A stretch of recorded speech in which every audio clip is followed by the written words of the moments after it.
आशुतोष जी, समीकरण चुनावी है क्योंकि जाति जनगणना का जोर है और जो समीकरण बने हैं, एक चीफ मिनिस्टर और दो डेप्यूटी चीफ मिनिस्टर हर स्टेट में और एक मैसेज दिया गया है।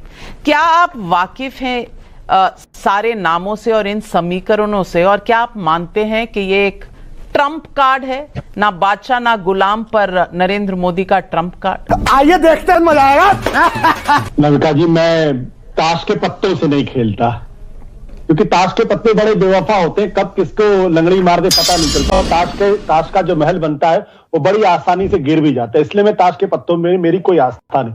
मेरे दो बड़े छोटे छोटे प्रश्न हैं। अगर किसी को सिर्फ मुख्यमंत्री बना देने मात्र से पूरी जाति का वोट अगर उनको मिल जाता, तो आज की तारीख में अखिलेश यादव पिछले 25 सालों से या मुलायम सिंह यादव पिछले कई सालों से वो ओबीसी के नेता होते हुए उत्तर प्रदेश में कभी उनकी सरकार जाती नहीं। बात तो सही है। तो ये एक मिथ है कि हमने फला जाति के लोगों को खड़ा कर दिया इसलिए वो अब सारी जाति के लोग उनको वोट दे देंगे।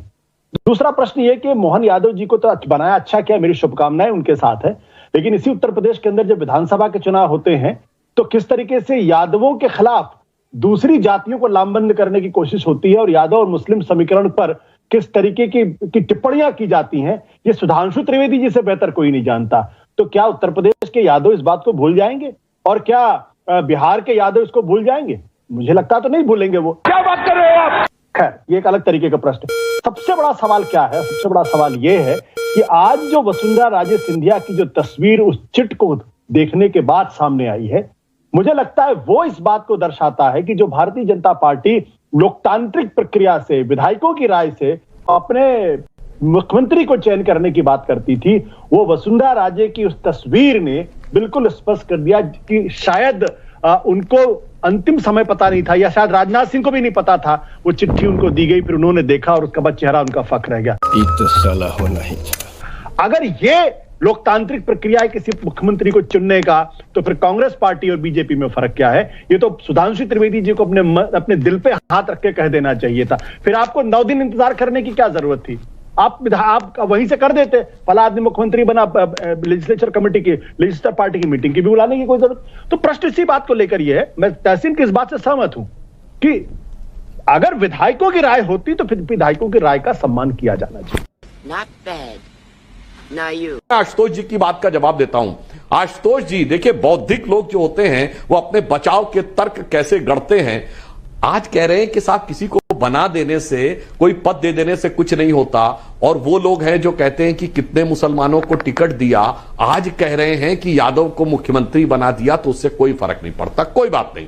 उन्होंने मुलायम सिंह जी के लिए कहा कि वो पिछड़े वर्ग के इतने बड़े नेता थे और अगर होते तो सरकार ही नहीं जाती। आशुतोष जी, मैं आपको याद दिलाना चाहता हूं, आपने थोड़ा मुलायम सिंह जी को कम आंका। जब मुलायम सिंह जी पहली बार मुख्यमंत्री बने, पिछड़ों के नेता नहीं थे, धरती पुत्र मुलायम सिंह थे। बोल मजूरा हल्ला बोल, बोल किसानों हल्ला बोल, छोटे लोहिया, सबके नेता थे। फिर गलती क्या हो गई? सरकार क्यों चली गई? अपने को संकुचित किया, पिछड़ा नेता, फिर और संकुचित किया, यादव नेता।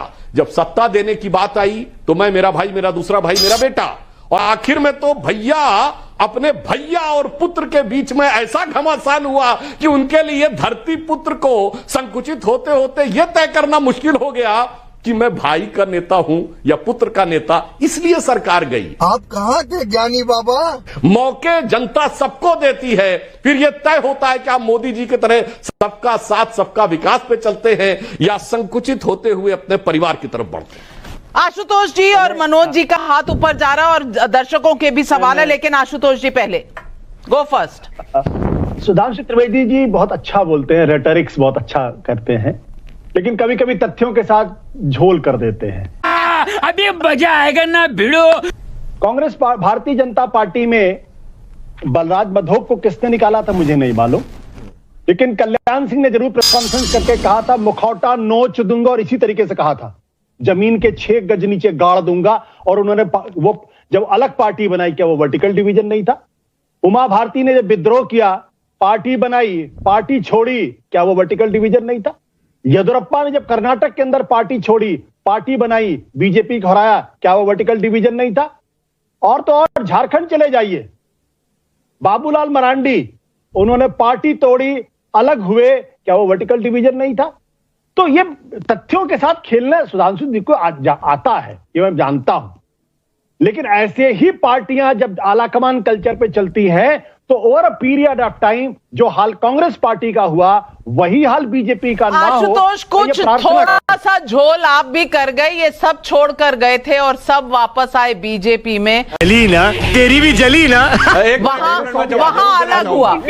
सुधांशु त्रिवेदी जी आगे, कांग्रेस में भी आगे, एनडी तिवारी जी आगे, चिदम्बरम जी आगे, प्रणब मुखर्जी जी आगे, गए थे, अर्जुन आशुतोष जी आप प्रबुद्ध व्यक्ति हैं, गए थे, विश्वनाथ प्रताप सिंह को निकाला गया था सर, विश्वनाथ प्रताप सिंह को निकाला गया था, बाकी सब छोड़ के गए थे।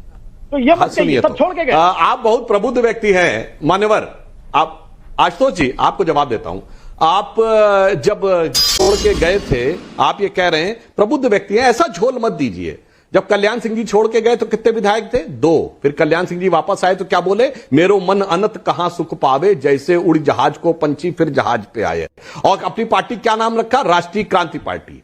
जब उमा भारती जी गई तो भारतीय जनशक्ति पार्टी। आपके यहां तो जब छोड़ के गए Tiwari Congress, Trinamool Congress, YSR Congress, Congress O, Congress R, Congress S, Congress I, Congress U, Congress मैं, कांग्रेस तू, कांग्रेस आई, कांग्रेस गई। कौन है ये लोग?